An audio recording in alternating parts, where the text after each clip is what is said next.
بسم اللہ الرحمن الرحیم۔ السلام علیکم۔ امیہ بن خلف مکے کے سرداروں میں سے ایک اہم سردار تھا جو کفر اور شرک کا بہت بڑا پیشوا اور اسلام اور مسلمانوں کے حق میں روئے زمین کا ایک بہت بڑا شیطان تھا۔ ایک دن اس کو پتہ چلا کہ اس کے کسی غلام نے بتوں کو پوجنے سے انکار کر کے کسی اور کو معبود بنا رکھا ہے۔ اس نے غلام کو فوراً بلا کر یہ پوچھا کہ میں نے سنا ہے کہ تم نے کوئی اور معبود بنا لیا ہے، سچ سچ بتاؤ کہ تم کس کی عبادت کرتے ہو؟ غلام نے کہا، حضرت محمد صلی اللہ علیہ وآلہ وسلم کے خدا کی۔ امیہ غصے سے لال پیلا ہو گیا اور کہنے لگا کہ محمد کے خدا کی پرستش کرنے کا مطلب یہ ہوا کہ تم ہمارے مقدس بتوں کے دشمن بن گئے ہو۔ سیدھی طرح راہ پہ آ جاؤ ورنہ ذلت کے ساتھ مارے جاؤ گے۔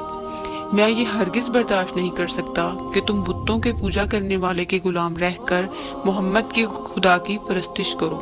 وہ غلام جو توحید کا سچے دل سے شیدائی ہو چکا تھا، اس نے بے دھڑک امیہ کو جواب دیا کہ میرے جسم پر تو تمہارا زور چل سکتا ہے، لیکن میں اپنا دل اور اپنی جان حضرت محمد صلی اللہ علیہ وآلہ وسلم اور اس کے خدا کے سپرد کر چکا ہوں۔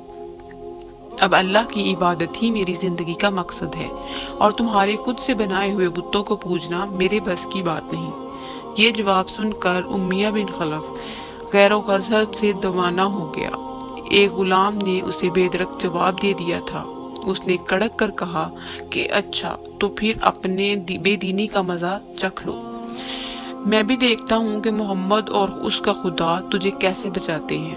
امیہ کے تشدد شروع ہو گئے۔ مکہ کی زمین گرمی کے سبب بڑی مشہور تھی۔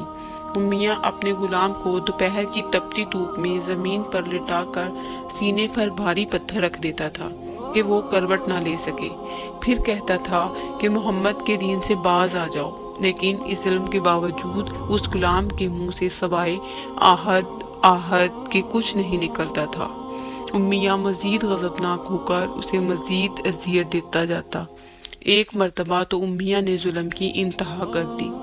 پورا ایک دن اور پوری ایک رات غلام کو بھوکا پیاسا رکھا اور تپتی ہوئی ریت پر لٹا کر اسے تڑپنے کا تماشا دیکھتا رہا۔ اس کی یہ کوشش بھی غلام کو حق سے نہ ہٹا سکی۔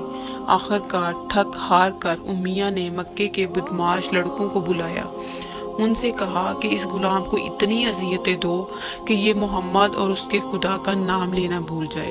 یہ لڑکے امیہ کی خوشی حاصل کرنے کے لیے اس بے بس غلام کو بری طرح مارتے پیٹتے، جسم کے کپڑے اتروا کر لوہے کی چادریں پہنا کر تپتی دھوپ میں کھڑا کر دیتے، لیکن غلام کے زبان سے آہد آہد کے سوا کچھ نہیں نکلتا تھا۔ اسلام کی راہ میں یہ بے پناہ اذیت سہنے والے صحابی کوئی اور نہیں بلکہ حضرت بلال حبشی رضی اللہ عنہ تھے۔ انہی ظلم و ستم کے دوران ایک دن حضرت ابوبکر صدیق رضی اللہ عنہ کا ادھر سے گزر ہوا۔ آپ رضی اللہ عنہ نے امیہ سے فرمایا کہ اے امیہ، اس بیکس اور مظلوم پر اتنے ظلم و ستم نہ کر، اس نے تمہارا کیا بگاڑا ہے؟ وہ خدائے واحد کی عبادت کرتا ہے، اگر تو اس پر احسان کرے تو یہ احسان آخرت میں تیرے کام آئے گا۔ پھر امیہ نے نہایت حقارت سے کہا کہ میں تمہاری اس خیالی آخرت کے دن کو نہیں مانتا، جو میرے دل میں آئے گا میں تو وہی کروں گا۔ حضرت صدیق اکبر رضی اللہ عنہ اس جواب پر کافی افسردہ ہوئے، لیکن پھر بھی آپ رضی اللہ عنہ نے اسے سمجھایا کہ اس مظلوم پر ظلم و ستم کے پہاڑ توڑنا تیری شیان شان نہیں ہے، جس پر امیہ نے تنگ آ کر کہا اگر تم اس کے اتنے ہی ہمدرد ہو تو اسے خرید کیوں نہیں لیتے؟ حضرت ابوبکر صدیق جھٹ سے تیار ہو گئے اور فرمایا کہ بولو کیا دام لوگے؟ امیہ نے کہا تمہارے پاس ایک غلام ہے جس کا نام فسطاس رومی ہے، وہ مجھے دے دو اور اس کو لے جاؤ۔ حضرت ابوبکر صدیق رضی اللہ عنہ فوراً راضی ہو گئے، جبکہ امیہ کا خیال تھا کہ فسطاس ایک نہایت ہی طاقتور اور کارآمد غلام ہے جس کی قیمت کہیں زیادہ ہے اور حضرت ابوبکر صدیق رضی اللہ عنہ اسے دینے سے انکار کر دیں گے، مگر آپ فوراً راضی ہو گئے تو امیہ کو سخت مایوسی ہوئی اور اس کے ساتھ ہی اس نے 40 روپے چاندی کی فرمائش بھی کر دی۔ حضرت ابوبکر صدیق رضی اللہ عنہ نے بخوشی عطا کر دیا۔ حضرت بلال رضی اللہ عنہ کو ساتھ لے کر دربار رسالت میں حاضر ہوئے اور سارا ماجرا سنایا۔ آپ صلی اللہ علیہ وآلہ وسلم نہایت ہی خوش ہوئے اور فرمایا کہ ابو بکر اس کار خیر میں مجھے بھی شریک کر دو۔ صدیق اکبر رضی اللہ عنہ نے فرمایا کہ یا رسول اللہ، میں اسے خدا کی راہ میں آزاد کر چکا ہوں۔ یہ سن کر زبان رسالہ سے صدیق اکبر رضی اللہ عنہ کے لیے کلمہ رحمت جاری ہو گیا۔ حضرت بلال رضی اللہ عنہ نے اس غلامی میں 28 سال گزارے، لیکن آپ چونکہ نہایت ہی نیک اور پاکیزہ طبیعت کے تھے، لہٰذا جب حضرت صلی اللہ علیہ وآلہ وسلم نے دعوت توحید دی تو آپ نے فوراً اسے قبول کر لیا، اور یوں آپ سابق اون الاولون کے مقدس جماعت میں شامل ہو گئے۔ رہائی کے بعد حضرت بلال ہمیشہ آپ صلی اللہ علیہ وآلہ وسلم کی خدمت میں حاضر رہتے اور دل و جان سے نبی پاک صلی اللہ علیہ وآلہ وسلم کی خدمت کرتے۔ آپ صلی اللہ علیہ وآلہ وسلم حضرت بلال کو کسی بھی چیز کا حکم دیتے تو آپ اپنی جان لڑا دیتے۔ غزوہ بدر سے لے کر غزوہ تبوک تک تمام غزوات میں شامل رہے، لیکن حضرت بلال کی اسلام کے لیے سب سے بڑی خدمت اور ان کے لیے سب سے بڑی سعادت اسلام کا سب سے پہلا مؤذن ہونا ہے۔ ہجرت کے بعد جب مسجد نبوی صلی اللہ علیہ وآلہ وسلم تعمیر کی گئی تو آپ صلی اللہ علیہ وآلہ وسلم نے آپ کو اذان دینے کا ذمہ سونپا۔ آپ کی آواز نہایت ہی دل نشین تھی اور اس میں ایک ایسی تاثیر تھی کہ اذان کی آواز سن کر لوگ سب کام چھوڑ چھاڑ کر مسجد کی طرف دوڑتے۔ 8 ہجری میں جب مکہ فتح ہوا تو کعبے کو بتوں سے پاک کرنے کے بعد آپ صلی اللہ علیہ وآلہ وسلم نے حضرت بلال سے فرمایا کہ اے بلال، کعبے کی چھت پر کھڑے ہو کر آذان دو، اور یہ مبارک سلسلہ حضور صلی اللہ علیہ وآلہ وسلم کی حیات مبارکہ تک اسی محبت اور عقیدت کے ساتھ جاری رہا۔ لیکن 11 ہجری میں جب آپ صلی اللہ علیہ وآلہ وسلم نے سفر آخرت اختیار کیا تو اس عاشق رسول صلی اللہ علیہ وآلہ وسلم پر غم کا پہاڑ ٹوٹ پڑا اور مدینے میں رہنا اب آپ کے لیے دشوار ہو گیا۔ آپ کو ہر وقت پیارے نبی حضرت محمد صلی اللہ علیہ وآلہ وسلم کی یاد ستاتی۔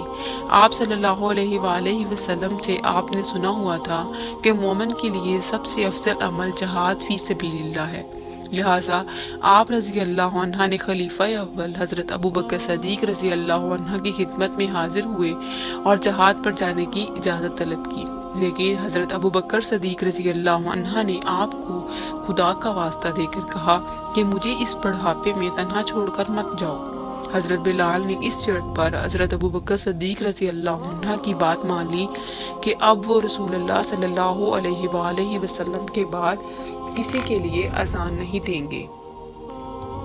حضرت ابو بکر صدیق رضی اللہ عنہ نے ان کی یہ بات مان لی، لیکن آپ کے دور خلافت کے بعد خلیفہ دوم حضرت فاروق اعظم رضی اللہ عنہ کے دور میں بھی جب بیت المقدس کی تسخیر کے لیے شام جانا پڑا تو وہاں عیسائیوں سے صلح نامہ پانے کے بعد حضرت عمر فاروق رضی اللہ عنہ نے انہیں ایک خطبہ دیا۔